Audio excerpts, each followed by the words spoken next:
नमस्कार, स्वागत है आप सभी लोगों का मालवीय एकेडमी के इस ऑनलाइन लर्निंग प्लेटफॉर्म पे। The English and foreign language university EFLU ने अपना यहां पर काउंसलिंग प्रोसेस जो वो शुरू कर दिया है।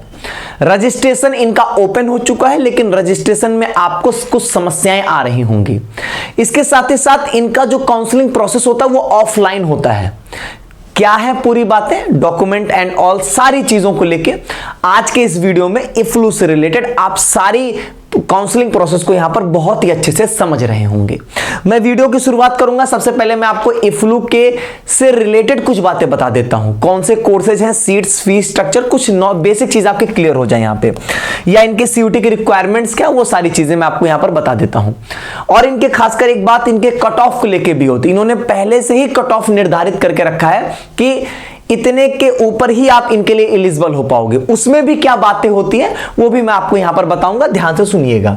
सबसे पहली चीज, यहां पर इनके 3 कैंपस हैं। मेन कैंपस इनका हैदराबाद में है और बाकी एक शिलोंग और एक लखनऊ में है। हैदराबाद कैंपस में आपको यहां पर इंग्लिश लैंग्वेज और फॉरेन लैंग्वेज मिलेंगे। कौन कौन से कोर्सेज हैं ध्यान से देखेंगे। English, Arabic, Chinese, French, German, Japanese, Korean, Persian, Russian, Spanish, Italian. और यहां पर आपका जो है वो आपको यहां पर परफॉर्मिंग आर्ट्स और डिजिटल कम्युनिकेशन का भी कोर्स यहां पर मिल जाएगा। सब में 20-20 सीट है। सिर्फ इंग्लिश में यहां पर जो है बी ऑनर्स इंग्लिश में 40 सीट है यहां पे, ठीक। अब अगर हम लोग बात करें यहां पर सीयूटी की रिक्वायरमेंट्स की, अच्छा इनके जो शिलोंग कैंपस में देखोगे तो यहां पर सिर्फ 2 कोर्स है, एक इंग्लिश का, एक जर्नलिज्म एंड मास कम्युनिकेशन का। सेम वहां पर भी आपके 20 सीट। और लखनऊ में सिर्फ यहां पर इंग्लिश ऑनर्स मिलेगा जहां पर आपके 20 सीट है, ठीक है। अब यहां पर ध्यान से देखिएगा कि यहां पर अगर हम लोग कोर्सेज की बातचीत करें तो जो भी इनके कोर्सेज हैं उनके लिए जो सीयूटी की रिक्वायरमेंट्स है वो basically language plus general test है। लैंग्वेज में इंग्लिश और कुछ कुछ कोर्सेज में यहां पर आप कोई भी लैंग्वेज ले सकते हैं। ध्यान से देखेंगे तो जैसे अगर हम बात करें यहां पर सबसे पहले यहां जर्नलिज्म एंड मास कम्युनिकेशन में तो English plus general test, B honours English के लिए इंग्लिश प्लस जनरल टेस्ट। बाकी यहां पर जो इनके फॉरेन लैंग्वेज हैं उनके लिए कोई भी एक लैंग्वेज प्लस जनरल टेस्ट की से यहां पर ये मेरिट बना रहे होते हैं। उसी तरीके से पर्शियन, रशियन, स्पेनिश, इटालियन सब में है कि कोई एक लैंग्वेज प्लस जनरल टेस्ट है यहां पर आपका। फिर यहां पर B honours performing arts humanities के लिए इंग्लिश और जनरल टेस्ट यहां पर, डिजिटल कम्युनिकेशन के लिए इंग्लिश और जनरल टेस्ट, और फ्रेंच के लिए यहां पर जो है वो कोई भी लैंग्वेज और एक जनरल टेस्ट। तो यहां पर बेसिकली बात यही है कि कोई भी लैंग्वेज प्लस जनरल टेस्ट से मेरिट बनती है फॉरेन लैंग्वेजेस में। इंग्लिश और जो अदर कोर्सेज हैं लैंग्वेज के अलावा, जैसे जर्नलिज्म एंड मास कम्युनिकेशन और जो भी अदर कोर्सेज हैं उनके लिए इंग्लिश प्लस जनरल टेस्ट से इनकी मेरिट जो है वो बन रही होती है। अब यहां पर फीस स्ट्रक्चर की बात देखोगे तो यहां पर जब आप अभी एडमिशन लोगे तो ये वाली फीस आपको यहां पर पे करनी है, ठीक है। अभी मैं पूरा काउंसलिंग प्रोसीजर आपको समझाऊंगा, तब आपको यहां पर बातें जो हैं वो और अच्छे से समझ में आने लगेंगी। अब चलिए यहां पर इनके वेबसाइट पे आ जाते हैं। इन्होंने यहां पर पूरा जो है वो अपना डिटेल्ड में एडमिशन प्रोसीजर जो है वो निकाला। मैं हल्की सी ब्राइटनेस और कम कर देता हूं ताकि आपको क्लियर हो जाए। परेशान बिल्कुल नहीं होंगे, आपकी सारी चीजें जो होंगी एकदम क्लियर हो जाएंगी। अच्छा, अब एक बात सुनिए सबसे पहले। अभी आप रजिस्ट्रेशन का प्रयास कर रहे होंगे तो आपका रजिस्ट्रेशन नहीं हो पा रहा होगा, वो बोल रहा होगा कि रिकॉर्ड नॉट फाउंड।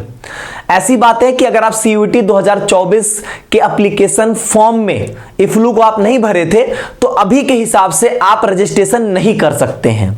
लेकिन ऐसा बताया जा रहा है कि ये जो है वो आपका एक दो दिनों में यहां पर ये प्रॉब्लम सॉल्व हो जाएगी। एक टेक्निकल प्रॉब्लम है।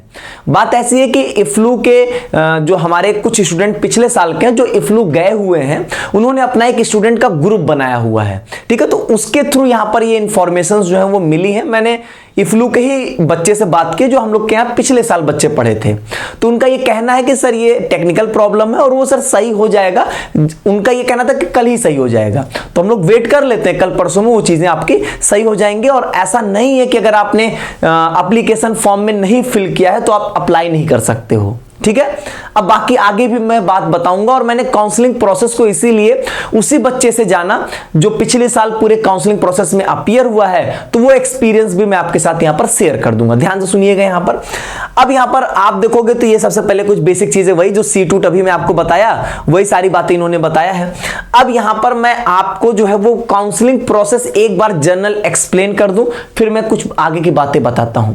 देखिए होता क्या है, सबसे पहले आप इनके यहां रजिस्ट्रेशन तो करेंगे करेंगे, रजिस्ट्रेशन करते समय आप ये भी बताएंगे कि इनके कौन से कैंपस के कौन से प्रोग्राम में आप अप्लाई करना चाहते हो, वो यहां पर आप अप्लाई करेंगे। एक चीज और भी है कि आप मैक्सिमम जो है वो यहां पर 2 ही कोर्स में, 2 ही प्रोग्राम्स में जो है वो अप्लाई कर सकते हैं। ये बात इन्होंने यहां पर क्लियर किया है कि यहां पर जो है वो यहां पर मैक्सिमम आप जो है वो 2 प्रोग्राम्स ही यहां पर सेलेक्ट कर सकते हो, और फिर उसके बाद यहां पर एक ही मिलेगा, मतलब 2 में से अगर दोनों आपको अलॉट हो रहा होगा तो एक आपको चूज करना पड़ेगा। ठीक है, अब आपने काम इतना कर दिया, ऑनलाइन रजिस्ट्रेशन फी इनकी आपने पे कर दिया, रजिस्ट्रेशन फीस।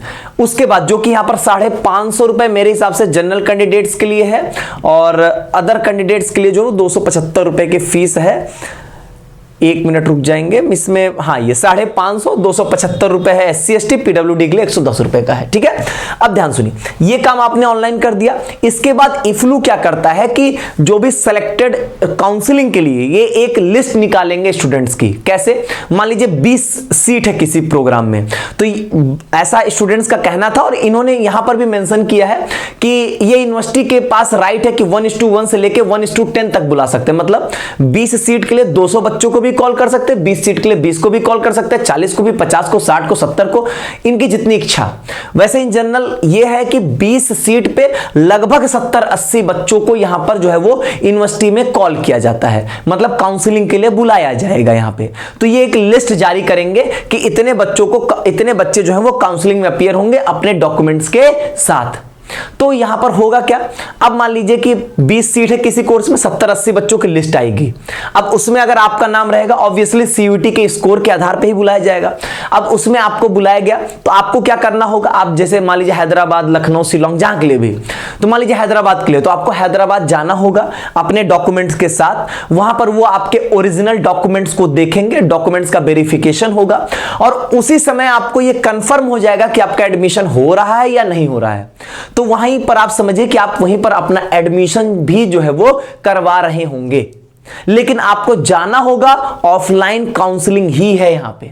ठीक, अब वहां पर ऐसा होगा कि आप ये समझिए कि आपने जाके काउंसलिंग करवाया तो एक लिस्ट फिर से जारी की जाएगी कि जो इतने लोग काउंसलिंग में आए थे उसमें से कितने लोगों का एडमिशन होने जा रहा है। टोटली हर चीजें मेरिट बेस्ड ही होंगी। अब यहां पर एक सबसे महत्वपूर्ण बात, इन्होंने यहां पर एक बात मेंशन किया हुआ है कि इन्होंने यहां पर कट ऑफ डिसाइड कर दिया है कि जनरल OBC कैंडिडेट्स के लिए यहां पर जो 45%, EWS 35%, OBC 30%, non creamy layer, ये OBC क्रीमी लेयर 45% था। ठीक है, OBC नॉन क्रीमी लेयर 30%, और यहां पर SC ST PWBD के लिए लास्ट स्कोर तक यहां पर कॉल किया गया है। ये क्या है परसेंटेज, कैसा मतलब, ये मतलब है आपके CUET का परसेंट बता रही है। 450 नंबर का इनका पेपर होगा, लैंग्वेज प्लस GT, 450 का 45% इनके लिए कट ऑफ है। मतलब ये एडमिशन जो है वो इतने से ऊपर नंबर वालों को ही लेंगे। अब आप कहोगे कि सर मतलब इससे ऊपर है मेरा तो मेरा एडमिशन हो जाएगा, नहीं, उससे ऊपर वाले एलिजिबल होंगे। अब होगा नहीं होगा वो तो काउंसलिंग में अगर आप कॉल किए गए हैं, फिर उसके बाद वहां पर आप मेरिट में आते हैं, 20 सीट है तो 20 बच्चों को ही लेंगे ना वो, तो मेरिट में आएंगे तभी यहां पर आपका सिलेक्शन हो पाएगा। अब यहां पर बात आती है कि ये 45% का मतलब क्या हुआ। अब यहां पर यह भी बात आ सकती है सर 45% के नीचे एडमिशन होगा ही नहीं। अब इसमें ऐसा है कि जो ये बताते हैं कट ऑफ, ये इसको फॉलो करते हैं, लेकिन ऐसा भी था कि पिछली बार जो है वो ऐसा स्टूडेंट्स का कहना है कि एक स्टूडेंट ऐसे भी थे जिनका इससे कम मार्क्स था तब भी वहां पे एडमिशन हुआ। तो चीजें बहुत ज्यादा इसको आप रिलाय नहीं कर सकते हो, बहुत ज्यादा इसके लिए मत कंफर्मेशन नो, ना ही इसके लिए आप कुछ भी परेशान होंगे। आपको सिंपली अपना रजिस्ट्रेशन करवाना है। ठीक है, अब अगर आपको काउंसलिंग के कॉल होगी तो ठीक है, नहीं कॉल होगी तो आपका नहीं हो रहा है इसका मतलब। ठीक है, और काउंसलिंग के लिए कॉल होगी तो इसका ये कतई मतलब नहीं कि आपका एडमिशन हो रहा है। काउंसलिंग के लिए कॉल होने के बाद अगर आप मेरिट में आते हैं, चूंकि 20 सीट पे अगर 80 बच्चों को बुला रहा है तो लेगा तो 20 बच्चों को ही ना। अब ऐसा हो जाता कि 80 को कॉल किया गया, 80 नहीं आएंगे ना, हो सकता कुछ बच्चे ना आए, तो बस वही सब चीजें फिर मेरिट के बेसिस पे वहां पर आपका एडमिशन जो है वो होता है। बाकी आगे ये डिटेल्स जारी करेंगे, कब आपके रजिस्ट्रेशन की लास्ट डेट होगी, कब ये काउंसलिंग की लिस्ट जारी करेंगे, कब आना है, वो सारा जो है वो शेड्यूल जो है वो जल्दी जारी किया जाएगा। अभी वो शेड्यूल यहां पर नहीं आया है। फिलहाल इनका ये कट ऑफ यहां पर है और ये आपके जो 450 नंबर का सीयूटी का पेपर है उसकी कट ऑफ है 45%, उससे 45%, 35% और 40%, मतलब जो 450 का आप 45, 35 और 30% यहां पर निकालेंगे।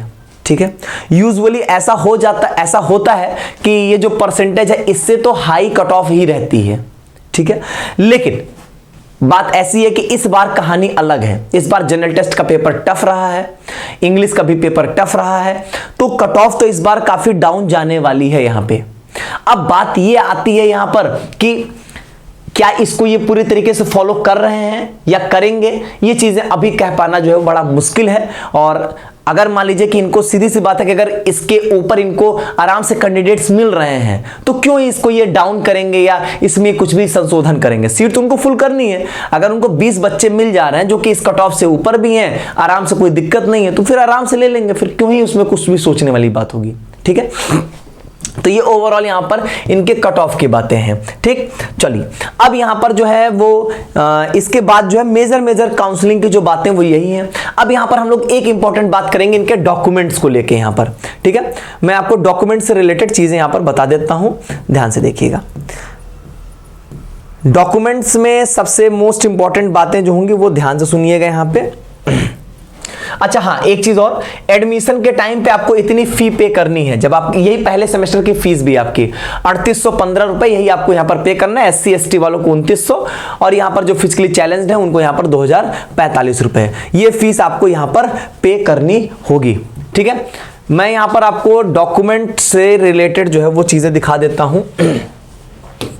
ठीक है, ये देखिए अब यहां पर इन्होंने देखो यहां पर डॉक्यूमेंट्स का देखो यहां पर इन्होंने चेकलिस्ट यहां पर दिया हुआ है, ध्यान से देख लीजिएगा। ये डॉक्यूमेंट्स के साथ आपको यहां पर काउंसलिंग के लिए जाना होगा। अब यहां पर क्या क्या है, सबसे पहली चीज recent passport size colour photograph है, यहां पर ये लेके जाओगे। प्रूफ ऑफ आइडेंटिटी, मतलब यहां पर आधार कार्ड आप यहां पर लेकर जाएंगे, इसी सीक्वेंस में आपके डॉक्यूमेंट्स अरेंज रहे।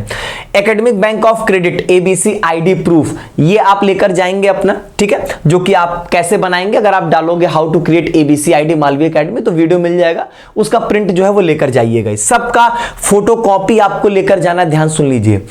आप सभी डॉक्यूमेंट्स की फोटो कॉपी रखेंगे और आपके पास जो है वो ओरिजिनल जो है वो भी होना चाहिए, क्योंकि आपका जो वेरिफिकेशन होता है वो ओरिजिनल डॉक्यूमेंट्स का यहां पर वेरिफिकेशन होगा। ठीक है, तो डॉक्यूमेंट्स का फोटो कॉपी और वो यहां पर आप जो है वो क्या कहते हैं ओरिजिनल, दोनों यहां पर लेकर जाएंगे। CUT का स्कोर कार्ड, इसका प्रिंट आउट कर लीजिए। क्लास 10th का सर्टिफिकेट, क्लास 12th का सर्टिफिकेट, वही मतलब मार्कशीट जो है वो आप यहां पर लेकर जाएंगे। अगर आपका क्लास 12th का सर्टिफिकेट मार्कशीट अभी नहीं आई है तो इसके लिए एक एनेक्सर ये देते हैं, वो आपको अपने साथ लेकर जाना होगा। अभी मैं उसके बारे में बातचीत करूंगा। अगला है ट्रांसफर सर्टिफिकेट यहां पर आपका, और फिर यहां पर SC ST OBC सर्टिफिकेट, मतलब आप अगर किसी कैटेगरी को बिलोंग करते हो तो वो सर्टिफिकेट। अब ध्यान सुनिएगा, यहां पर इन्होंने कुछ चीजें कर दिया मेंशन कि 10th 12th की मार्कशीट हो गया, मतलब 10th 12th का सर्टिफिकेट हो गया आपका, और category certificate EWS SC ST OBC, और या आप जो है वो किसी कोटा को क्लेम करते हैं, तो ये सारे जो सर्टिफिकेट्स हैं ना, इसमें कोई रिलैक्सेशन नहीं देने वाले हैं। हाँ, जैसे ट्रांसफर सर्टिफिकेट है, इन सब चीजों में आपको रिलैक्सेशन जो है वो मिल जाएगी, ऐसा यहां पर ये मेंशन किए हुए मैं आपको दिखा देता हूं। देखिए यहां पर इन्होंने मेंशन किया है कि category certificate of the candidates belonging to SC ST या OBC EWS, या आप किसी अदर कोटा से बिलोंग करते हैं तो आपको विद फॉर्मेट जो है वो यहां पर आपको सबमिट करना होगा। अभी मैं फॉर्मेट और डेट की बातचीत करूंगा कि कब की डेट का यहां पर सर्टिफिकेट आपके लिए वैलिड हो पाएगा।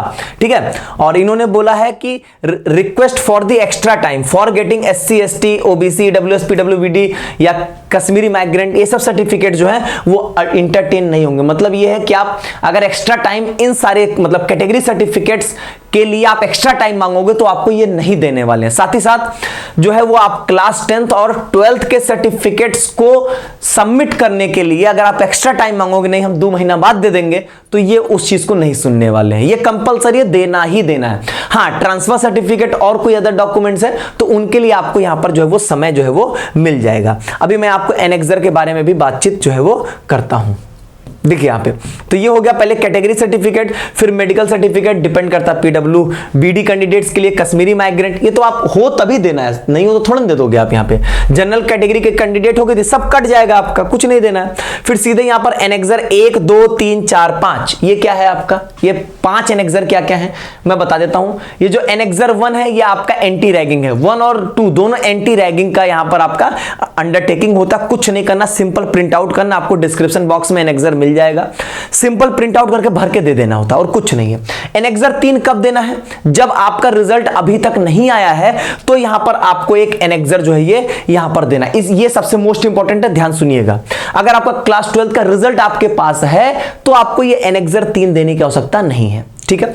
अब यहां पर सुनिए, मैं आपको एक एक एनेक्सर यहां पर दिखा देता हूं। सबसे पहले ये देखो यहां पर, ये एनेक्सर पहला जो है एफिडेविट बाय द स्टूडेंट यहां पर। अच्छा, उससे पहले मैं आपको यहां पर डॉक्यूमेंट्स का एक यहां पर जो है वो डिटेलिंग दिखा देता हूं। ये इन्होंने, अच्छा ये देखिए डिटेलिंग देख लीजिए यहां पर, जैसे इन्होंने कास्ट सर्टिफिकेट के लिए क्या बताया, एससी एसटी ओबीसी के लिए यहां पर इन्होंने ये बोला है कि 1 अप्रैल 2019 के बाद का चाहिए, लेकिन ओबीसी नॉन क्रीमी लेयर वालों का जो सर्टिफिकेट होगा वो 1 अप्रैल 2023 के बाद का इशू होना चाहिए। जो ईडब्ल्यूएस ओबीसी का हर जगह 1 अप्रैल 2024 के बाद का चाहिए था, यहां पर रिलैक्सेशन है थोड़ा, 1 अप्रैल 2023 के बाद का चाहिए। एससी एसटी वालों के लिए 1 अप्रैल 2019 के बाद का चाहिए यहां पे। ईडब्ल्यूएस अभी मैंने आपको बता दिया यहां पर, और ओबीसी का एक डिक्लेरेशन सर्टिफिकेट भी यहां पर आपको देना होगा, और फिर इसके बाद जो है ये सारी बातें कही गई हैं। एनेक्सर 1 जो एंटी रैगिंग बाय द जो है वो स्टूडेंट के द्वारा है। एनेक्सर 2 जो है वो यहां पर आपके पेरेंट गार्जियन का है। एनेक्सर 3 आपको एक बेसिकली एक बॉन्ड देना है, वो बॉन्ड जो होगा वो यहां पर 10 रुपए के स्टाम्प पेपर पे बना होना चाहिए, ठीक है। और ये तब देना है जब आपके क्लास 12 का रिजल्ट अभी आपके पास नहीं है यहां पे। फिर यहां पर आपका चौथा और पांचवा वो भी आपका अंडरटेकिंग है, एक स्टूडेंट के द्वारा और जो है एक पेरेंट गार्जियन द्वारा। मैं आपको एक एक अंडरटेकिंग दिखा देता हूं यहां पे। सबसे पहले एनेक्सर 1 अगर आप यहां पर देखोगे तो ये बेसिकली एंटी रैगिंग का है, और यहां पर आपको सिंपली अपना नाम दे देना है, और यहां पर आप किस कोर्स में जो है वो एडमिट हो रहा है, मतलब आपका यहां पर किस कोर्स में एडमिशन हो रहा है वो यहां पर आपको बेसिकली बता देना है, ठीक है। या यहां पर आपको जो है having been admitted to the, अपने इंस्टीट्यूट का नाम भी आप यहां पे मेंशन कर देंगे, ठीक है। फिर यहां पर वही है एंटी रैगिंग, फिर यहां पर आप जो है वो सिंपली डेट ऑफ डाल देंगे, और इसके बाद यहां पर जो है वो दूसरा अंडरटेकिंग होगा यहां पर पेरेंट और गार्जियन के द्वारा, मतलब यहां पर आपके पेरेंट्स जो हैं वो इसको यहां पर जो है वो फिल कर रहे होंगे, ठीक। तो ये हो गया आपका दूसरा अंडरटेकिंग, इसका भी आप प्रिंट आउट निकाल लेंगे और फिल करके यहां पर इसको सबमिट कर देंगे। एनेक्सर 3 जो है मैंने आपको पहले ही बताया कि ये आपको जो है वो नॉन जुडिशियल स्टैंप पेपर, 10 रुपए के स्टैंप पेपर पे आपको यहां पर ये देना है अगर आपके क्लास 12 का रिजल्ट नहीं आया है। अगर आया है तब तो इसको इग्नोर कर देंगे, ये फिर नहीं देना है, लेकिन 1 2 4 5 सभी को देना है, 1 2 4 5 सभी के लिए। अब ये देखो यहां पर ये चौथे नंबर वाला जो यहां पर आपका अंडरटेकिंग है, इसको भी कुछ नहीं करना, आपको सिंपली जो है वो यहां पर इसको प्रिंट आउट करना है और भर के दे देना है। यहां पे कुछ नहीं, अपना नाम लिखिए, स्टूडेंट कहां के, इफ्लू के हैं, अपना डिपार्टमेंट लिख दीजिए जहां पे आपका एडमिशन हो रहा होगा, ठीक है। वो इसको यहां पर आप अंडरटेकिंग जो है वो ये भी यहां पर आप फिल करेंगे, ठीक। और इसी तरीके से यहां पर अंडरटेकिंग 5 भी होगा यहां पर, और जो है इसके लिए यहां पर आपकी यहां पर एक फोटो चिपकेगी, और यहां पर आप अपना नाम लिखेंगे, और यहां पर जिस कोर्स में एनरोल्ड हो रहे हैं वो यहां पर आप मेंशन करेंगे, ठीक है। यहां पर जो फिर बेसिक डिटेल्स आपसे पूछी जा रही हैं वो बेसिक डिटेल्स आप यहां पर जो है वो फिल करेंगे, ठीक है। तो ये एनेक्सर्स हैं आपके, यहां पर 5 एनेक्सर्स हैं। आप बेसिकली यार आप एक काम करोगे ना, आप फोटो लिए रहना अपने साथ, ये 5 एनेक्सर आप लेकर चले जाना, तब भी कुछ नहीं, सब में सिर्फ आपको अपना नाम ही तो लिखना, और आप कहां पर एडमिशन लेने जा रहे हो वही करना है आपको, और कुछ तो है नहीं यहां पे, ठीक है। अब ये इसमें कई बच्चों के प्रश्न बन सकते हैं कि सर एडमिशन होगा कि नहीं होगा, ये तो कंफर्म है नहीं, काउंसलिंग के लिए कॉल किए जाएंगे तो एडमिशन कंफर्म नहीं है, लेकिन हम यहां पे पहले से ही मेंशन करके चले जाएं कि हमारा कहाँ है, तो आप वो कॉलम छोड़ दीजिएगा कि किस प्रोग्राम में या किस मतलब जो आपसे इंस्टीट्यूट या प्रोग्राम पूछ रहा है उसको मत मेंशन करिएगा, ठीक है, वो मत मेंशन करिए, बस आप अपना नाम लिखिए या लिखिए कुछ मत, लेकर चले जाइए एनेक्सर, तब भी यहां पर आपका काम जो है वो हो जाएगा यहां पे। ठीक है, बस जो गार्जियन वाला आपका अंडरटेकिंग है उसमें सिग्नेचर करवा लीजिएगा, एफिडेविट जो है उसको अपने जो भी आपके गार्जियन होंगे उनसे सिग्नेचर करवा लीजिएगा। ठीक है, पहले से ही, अगर आप अकेले जा रहे हैं तो। ठीक है, तो ये है कुल यहां पर आपके डॉक्यूमेंट्स की सारी बातचीत। ठीक है, तो बेसिकली यहां पर अगर मैं डॉक्यूमेंट्स की बात करूंगा तो वही है 10th 12th और अपने कैटेगरी का सर्टिफिकेट, आधार कार्ड, एबीसी आईडी और प्लस 5 एनेक्सर है, जिसमें से तीसरा एनेक्सर उसके लिए जिसका यहां पर जो है वो क्लास 12th का रिजल्ट जो है वो नहीं आया है, अभी तक अवेटिंग है, अभी तक रिजल्ट नहीं आया है, बस उसके लिए है। 1 2 4 5 तो सबके लिए है यहां पर आपका, तो उनका सिंपली प्रिंट आउट कर लेंगे, वो आपको डिस्क्रिप्शन बॉक्स में जो है वो पीडीएफ मिल जाएगा, आप उसका सिंपली प्रिंट आउट करके अपने पास रख लेंगे, आपका काम वहां पर हो जाएगा। तो इन सब चीजों के लिए बहुत पैनिक नहीं होना है, और ध्यान दीजिएगा 10th 12th की मार्कशीट, आपका ये आधार कार्ड हो गया और प्लस आपका यहां पर जो है कैटेगरी सर्टिफिकेट अगर है तो, इतना कंपलसरी डॉक्यूमेंट है, अगर ये आपके पास रहेगा तो बाकी डॉक्यूमेंट्स के लिए घबराइए मत, ट्रांसफर सर्टिफिकेट नहीं है तो कोई दिक्कत नहीं है, और एनेक्सर भी, ये सब जो एंटी रैगिंग के एफिडेविट्स होते हैं इन सब के लिए पैनिक नहीं होना है, ये सब किसी भी यूनिवर्सिटी में भरवाया सब यूनिवर्सिटी में जाता है, ये मत सोचिएगा कभी इस एफिडेविट की वजह से आपके एडमिशंस कैंसिल हो रहे होते हैं, कभी नहीं होता। और एक बात मैं आपको समझा देता हूं, मैं इस यूनिवर्सिटी के बारे में नहीं बता रहा हूं, मैं इस कैंपस में नहीं गया हूं, लेकिन हर एक यूनिवर्सिटी कैंपस के आसपास जो भी दुकान होती हैं सब एनेक्सर, वो लोग आप बोलोगे एनेक्सर, 5 एनेक्सर निकाल के 3 4 एनेक्सर जो जरूरत है आपको वो सब निकाल के दे देते हैं। एंटी रैगिंग बोलना भी नहीं, उनको सब याद है कि हाँ हर साल बच्चे आते हैं लेके जाते हैं, वो आपको दे देते हैं। ठीक है, तो इतना कोई पैनिक होने वाली बातें नहीं होती हैं इन सब चीजों में। अब बस वही है कि 10th 12th आधार और आपका ये एक एबीसी आईडी वाला हो गया, और यहां पर अगर कोई कैटेगरी क्लेम करते हो तो वो, ये सब तो कंपलसरी है, ये नहीं लेके जाओगे तो वेरिफिकेशन नहीं होगा, तब फंस जाओगे आप। बाकी चीजों के लिए परेशान नहीं होना यहां पे। ठीक है, बाकी हमने बताया कि हम आपको डिस्क्रिप्शन में दे रहे हैं, प्रिंट आउट लेके चल जाना, वहां पे नाम लिख के रखे रहो, बाकी मत लिखना, कौन से इंस्टीट्यूट प्रोग्राम एडमिट वहां पे आपको बोलेंगे वो वहां पे उसको फिल कर दीजिएगा, नहीं तो मत फिल करिएगा। ठीक है, चलिए उम्मीद करता हूं कि आप मेरी सारी बातों को समझ गए होंगे और इफ्लू के रिगार्डिंग सारी चीजें आपको क्लियर हुई होंगी। एक बार इनके रजिस्ट्रेशन प्रोसेस की जो चीजें दिक्कतें चल रही वो सही हो जाएंगी तो आपको, और जब इनका दोबारा शेड्यूल आएगा, अभी इनका शेड्यूल भी आना है, तो शेड्यूल आएगा तो सारी चीजें आपको बता दी जाएंगी और समझा दी जाएंगी। ठीक है, चैनल से जुड़े रहें सभी काउंसलिंग अपडेट्स के लिए। बहुत बहुत धन्यवाद।